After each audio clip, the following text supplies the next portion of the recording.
"They look tough," said Augie McDonnell under his breath. Their blue wool jerseys had a broad yellow stripe across the shoulders, little crests on the front, and big numbers on the back. A good third of them were wearing leather helmets. They looked like a team of fighter pilots. It set the boys off balance. The heavy shadow of the war everywhere. The bombed-out ruins of all the cities, the wounded veterans in all the cafes. Everything looked gray and tired and unshaven. So, Archie McDougall, who played the entire game that afternoon, won the opening face-off and stuck the puck back to whomever it was on defense. He headmanned it up to Augie, and Augie carried it to the blue line and then dumped it into the Swiss corner. And that's when it hit them. Snap! Augie goes in after the puck, and it was like he had skated off the rink and onto the harbor. The rink was nearly twice the size of the rinks they were used to. Augie's going in, and he's going in, and he's going in. He's going in forever. He's fighting the wind off the North Sea all the way. And when he finally makes it to the corner, he turns to look for the net, and the net's so far away, Augie nearly faints. They were used to playing the lane game. They were used to skating up and down the lanes like players on a tabletop set. They soon learned if they stayed in their lanes, well, the forwards could barely see the guys on the other side of the rink. And as for defense, back home you played just off the boards, and anyone tries to go around you, you took a step and pushed them into the boards. Here, you play close to the boards like at home.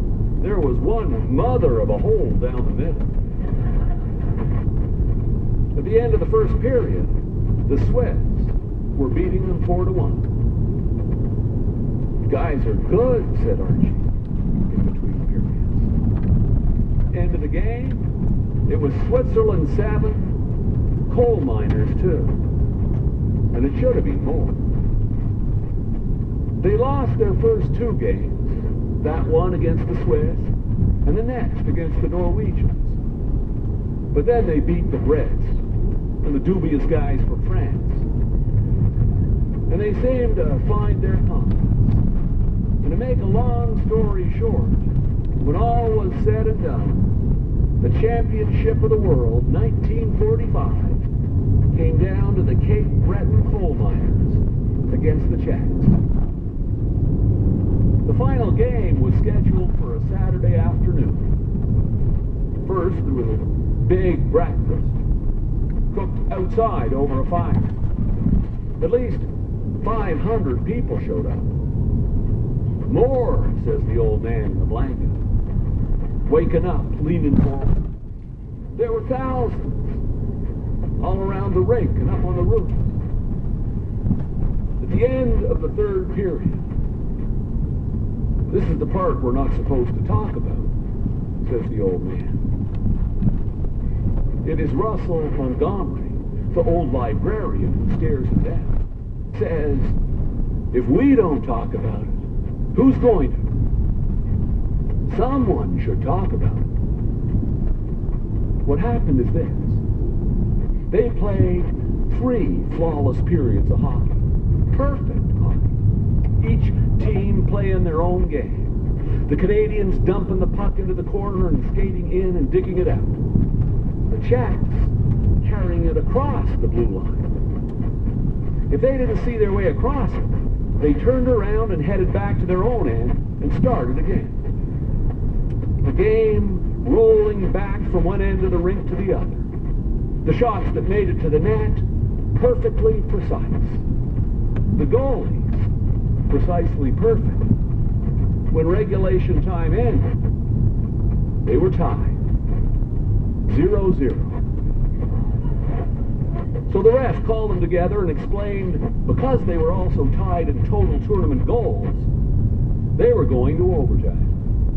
That was the rule.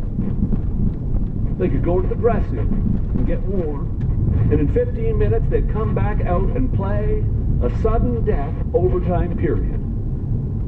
Team that scored the first goal would be the champion of the world. So there they were, 3 weeks and 3 periods into it, sitting on the rough wood benches in the dressing room that they shared. 2 teams, 1 wood stove, staring at each other in their sweat-soaked wool jerseys, each sweater a couple of pounds heavier than it was at the beginning of the game. Augie was running his hand up and down his stick, Mick-Mac made, a solid piece of ironwood. The old guy looks around the table. He's staring at each of them. You have to understand, he says, very quietly. Everything was so different. The whole of Europe was devastated. Russell Montgomery spoke next. He says, the idea of sudden death had no appeal to any of you. The old man nods his head. They all knew too much about sudden death. They all knew too much about the cost of victory and the price of defeat. The soldier boys and the boys who hadn't served, they had all, each one of them, Canadian and Czech, Norwegian and Brit, seen too many of their friends set off on voyages of hope that had ended on the hopeless sea of history. The old man snorts. History, says the old man. We had no time for history. So this is what happened.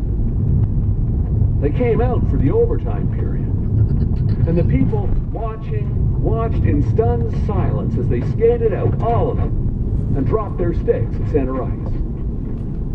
And then Augie and the Czech captain stood there, picking the sticks up and throwing them randomly, one stick to one end of the rink and one to the other.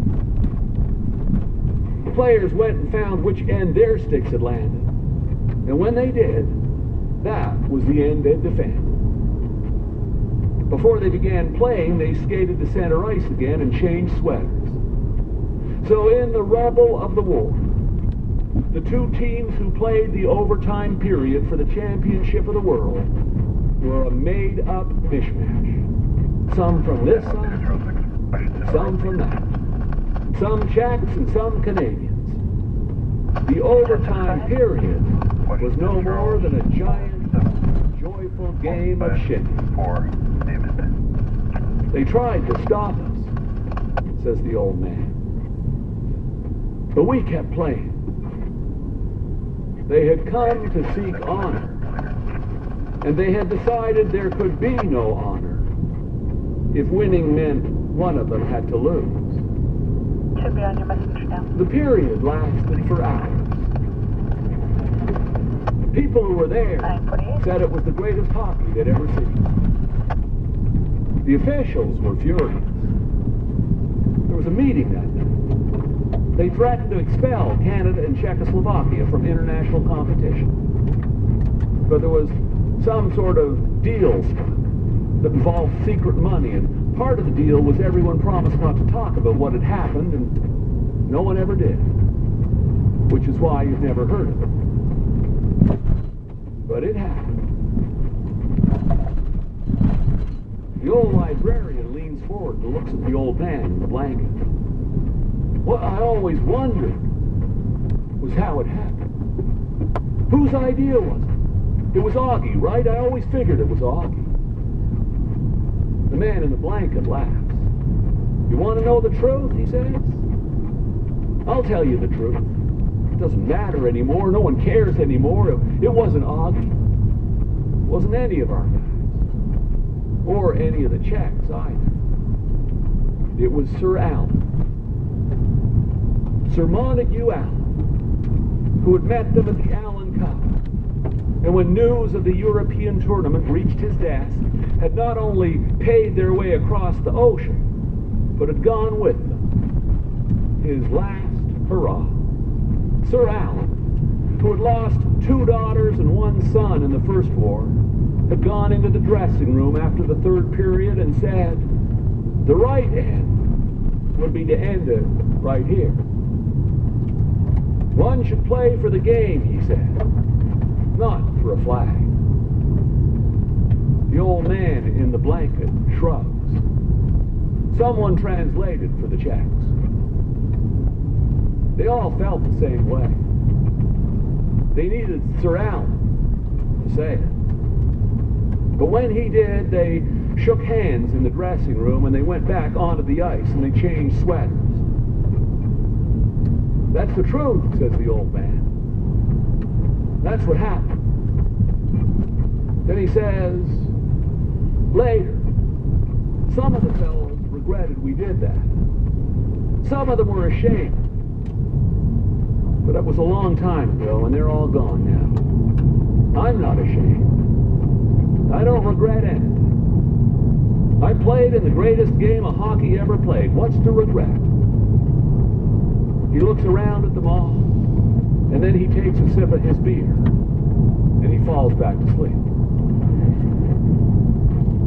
If you look at the record books, you'll see they didn't play the World Championship the next year. But when they got it going again in 1947, you'll also see that Czechoslovakia won. And then Canada the year after that. Then Czechoslovakia the year after, and then Canada after that. A person who knows what you know now might wonder if they were trading back and forth on purpose, as if they were trying to preserve the spirit of that fantastic game in Berlin. Some people say that is exactly what was going on. And they say old Montague Allen had his hands all over it. He died in 1951. That's when it more or less ended. Canada won once or maybe twice more, but Sweden won the next year. Then the Soviet Union the year after. We'll never know about that. But this much is true. There was this brief moment of complete purity. That afternoon in Bergen, on the edge of the deep gray ocean, when the winds of peace were blowing instead of the winds of war. And the ice was as hard and as fast as ice has ever been. And young men played like young boys. The black puck skimming over the hard white ice like nothing bad had ever happened. Like no one ever died. As if life was made for laughter. And there could be great victory without great defeat.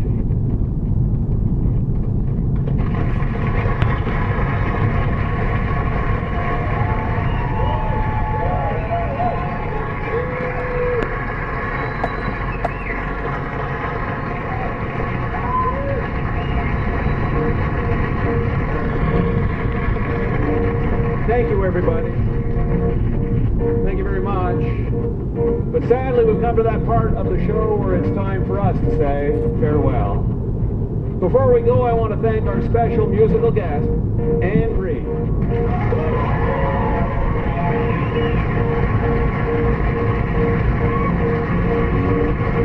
David Amers, the founding producer of the Vinyl Cafe. Greg DeClute and Bill Herald were the recording engineers this week. Louise Curtis is the production assistant. Julie Penner is the music producer. Meg Masters is my long-suffering editor. The Vinyl Cafe is produced by Jess Milton.